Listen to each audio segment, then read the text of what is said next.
Hi guys, so it is Christmas Eve and I've been at work all day running around.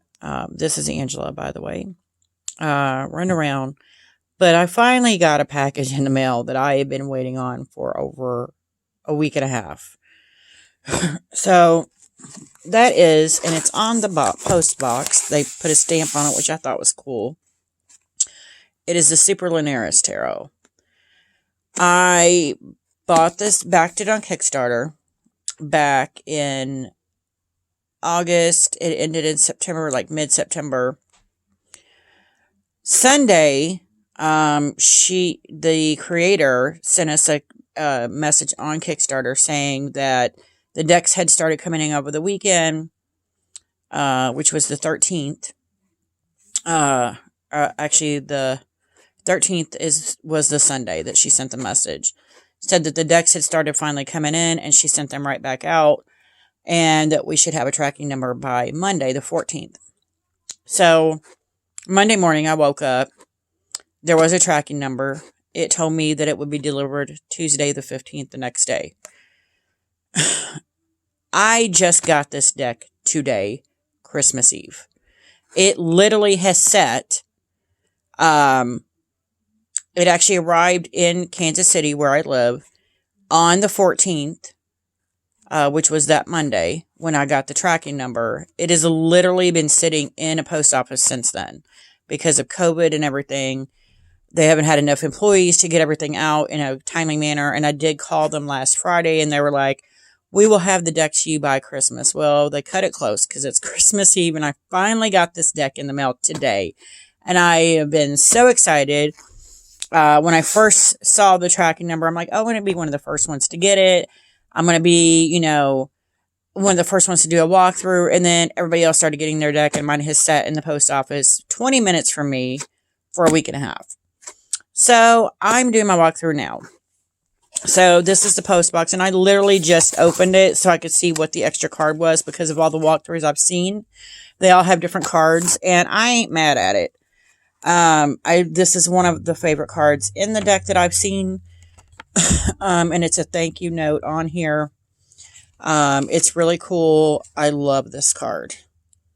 But we will see here in a minute which card that is. And then it comes with this cool little bag that has a key in it, and it is a metal key, and it's actually a card holder here.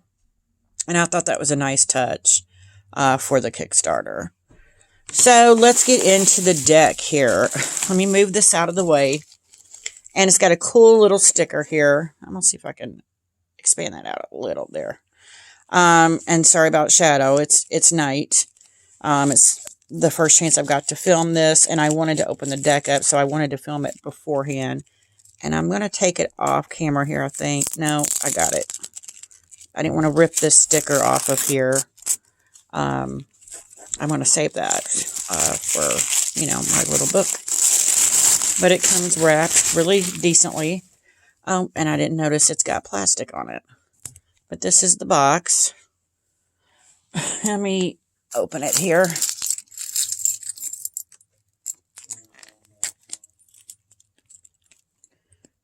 Sorry about that. I didn't realize there was plastic around the box, on top of being in the box, the main box. Okay, that's gone. Now here's the box, and it is gorgeous. It's a little magnetic box. This is the back. Okay. And it comes with a little, just a quick pamphlet, kind of like a little white book in other normal decks. And look how beautiful that is. Let's pull this deck out here. And that is some fantastic gilding right there. It was one of the perks of the Kickstarter. It was one of the stretch goals. So these are the backs. And yeah, they're pretty cool. Pretty nice cardstock as well. But I love that gilding on there. That's gorgeous. So let's take a look at the cards. So here we have the Fool. And I do notice there's a lot of diversity in this deck, which is cool. The Magician. I love this witchy vibe this gives off. Really cool.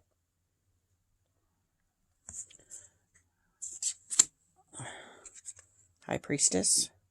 And I love that she's older. And if you notice on the, no one I've seen in a walkthrough has talked about this that I've noticed, but you can see the B here etched into the, it looks like a beam, and then this one's a tree, a white tree. It's edged the J. So that's pretty cool. We have the Empress. She's beautiful. The Emperor. And I will tell you, one of the reasons I wanted this deck is because of this Hierophant. This is one of the most beautiful Hierophants I've ever seen. It gives me a very, normally I don't like the Hierophant card because it's all about religion, and I'm not about that with my Hierophant card, but this one speaks to me of ancient, something ancient, like an ancient tribe, and I love that. I love the imagery in this. Love it. Lovers. I love the, again, the duality, light and dark, night and day of this card. The Chariot.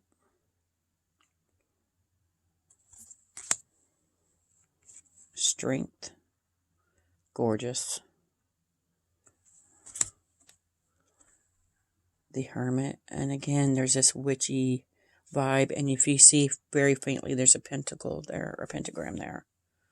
It's pretty cool. And there's one here on the lamp. Pretty cool. The Wheel. Love the colors in this. Justice. The Hanged One. And usually you see them outside, hanging from a tree. But this one, she is clearly a she, and she's clearly indoors. And I like this concept of when you're going inward, which to me, that's what the hangman does. You're going inward, kind of like the Hermit. And they're taking it to a whole new level when they're staying indoors doing that. This Death card is breathtaking. I love my whole thing with the Death card is that it's all about new beginnings. And this card speaks to that amazingly well.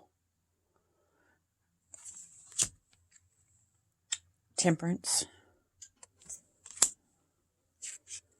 The Devil. The Devil kind of weirds me out. The Tower. It's a very typical Rider-Waite-Smith tower. But I love the colors and the lightning in this. The Star.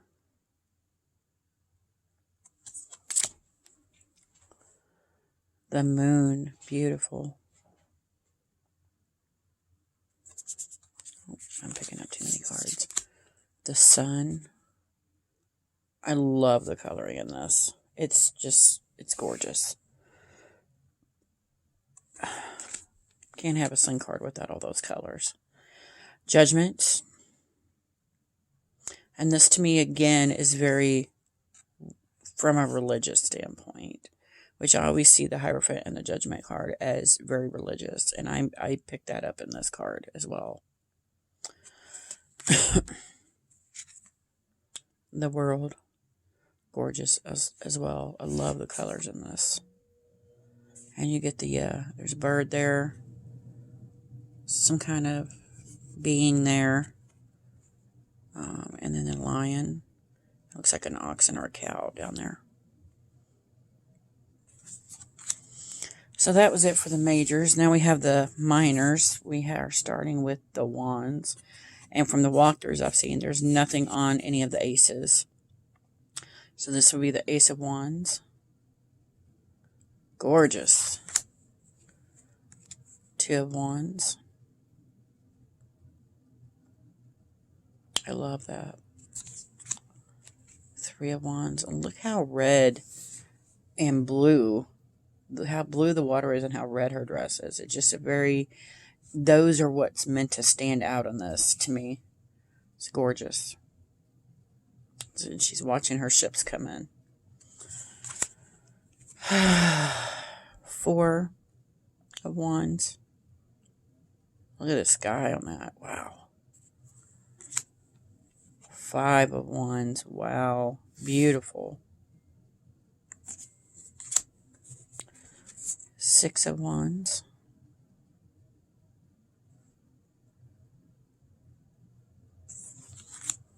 Seven of Wands. I can't get over the skies in this deck. Eight of Wands. Look at those gorgeous colors. Nine of Wands. And the 10. And I absolutely love this 10 of Wands with the heart on the wall. That's it's all about carrying that heavy burden, but there's something about this that makes this specific card in this deck that makes it feel lighter. Like maybe she's taking on this burden on purpose. She likes having that burden, that job, that chore to do. It just feels lighter to me. A lot lighter than what that card typically means. And one of the other cards that I was just like, I have to have this deck for is this Page of Wands. And it reminds me of the Hierophant a lot. It still feels very ancient to me. And I love that. Love that whole ancestry of it. Knight of Wands, gorgeous. The Queen of Wands, and I've seen all the queens I've seen all the walkthroughs of everybody that's got them out now. The queens in this deck are amazing as well, and I absolutely love this one. She's got the black kitty, she's got the sunflowers in her hair. It also reminds me of the desert not the desert, but where I was in Utah. It just feels very primal to me as well, and it's gorgeous. And we have the King of Wands, and he's got his little salamander there. Looks like he's got a tattoo. Almost looks like a skeleton with armor and stuff up there. That's neat. There's so much in this. Okay, moving on to the aces. The Ace of Cups. Gorgeous. Yeah, the aces in this are phenomenal. So here we have the Two of Cups, which is the thank you card I got, the bigger picture. Yeah, it's beautiful. This is one of the first cards I was drawn to.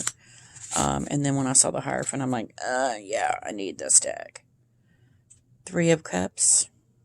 Just hanging out with some friends. Having a good time. Four of Cups.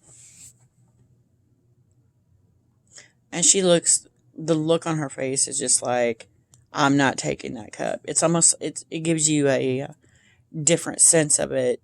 Where normally it's like he's pouting. So like in the Rider-Waite-Smith, he's pouting. So he doesn't see the cup there, the opportunity. This one is like, she knows it's there, but she's not taking it on purpose. And that's kind of a different take than what I normally see. Five of Cups.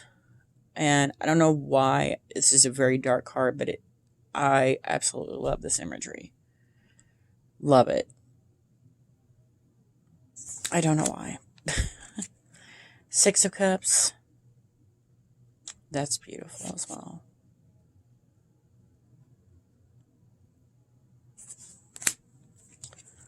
Seven of Cups. I look at the sky back there. That's just phenomenal. And I love that there's different things in, like, they can see no evil, speak no evil.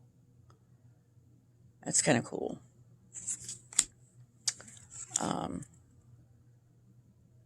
Eight of Cups. It's the Grim Reaper there. The The skies in this deck are just phenomenal. 9 of Cups. I love this card, too. Very Italian, old world style to me. Which I love anything Italian, so. Especially architecture. 10 of Cups, gorgeous. I think that's feathers in her hair, like she's the Indian, the native woman. I love that. And, of course, the sky, again, is gorgeous. We have the Page of Cups.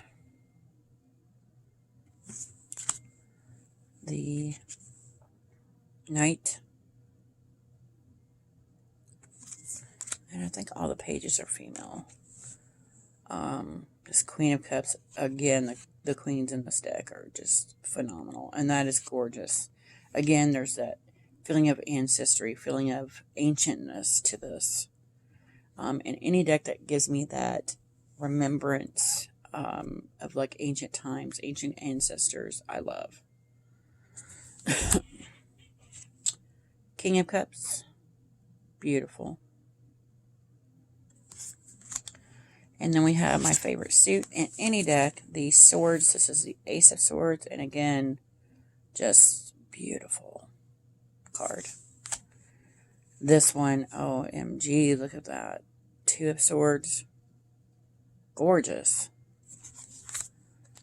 3 of Swords. Definitely get a sense of heartbreak in this. But maybe with her blindfold, she's blind to the heartbreak. Maybe she keeps repeating the same patterns over and over and over again with relationships because she's blind to what's going on. Just a thought. 4 of Swords. Love that. Resting. 5 of Swords. And this reminds me of Game of Thrones for some reason. I don't know why. It just does. Or not Game of Thrones, but the movie where she's hunting. They're hunting each other. Can't remember it off the tip of my tongue right now, but you guys know what I'm talking about. I'm pretty sure. Okay, so let me just say, this 6 of Swords is the most fantastic 6 of Swords ever. The water's calm all the way through. The sunset or sunrise, if whatever you're choosing to look at, however you're choosing to look at it, is just phenomenal. It's probably my second favorite card in this deck, other than the Hierophant. Gorgeous. And then we have the 7 of Swords. And I saw, maybe it was Jen's Balanced Tarot, her walkthrough of this, where she liked the concept where he's looking back. And you can actually see where he's come from. And I like that concept in this card. Other than just he's stealing the sword, you see the road traveled that he's come far from. And I love that. Normally my favorite card in any deck, the 8 of Swords.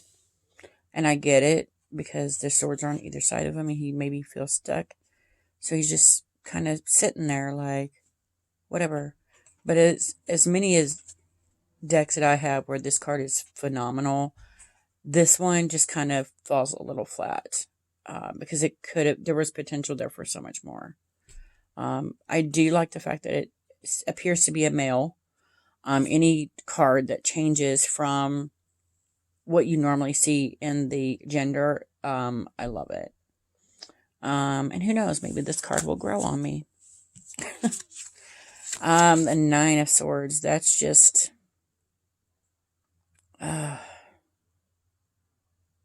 it's deep. I can't even explain why. 10 of Swords, and again, that's real traditional of RWS. We are not seeing any blood, so that's a good sign. Maybe it's just like a intense form of acupuncture. We don't know. The Page. So there's, I think, 2 males and 2 females as the Page. So this is the male, one of the males. Love these skies in this. It's just phenomenal. Knight of Swords. Beautiful. That was actually a female knight. And again, the queens in this deck. Geez, that is beautiful. Look at that moon up there.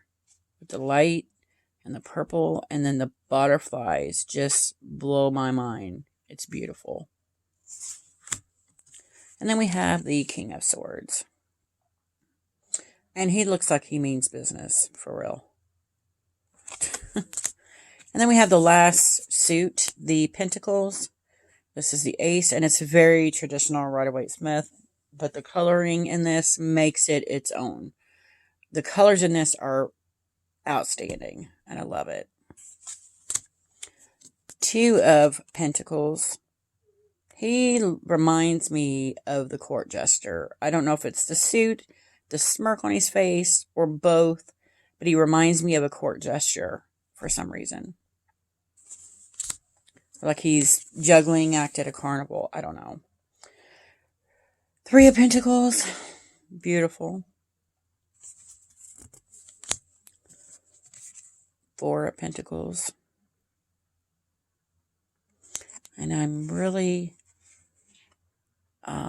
intrigued that there's one of them is spray painted on. Five of Pentacles. Again, very Rider-Waite-Smith. I love this stained glass too.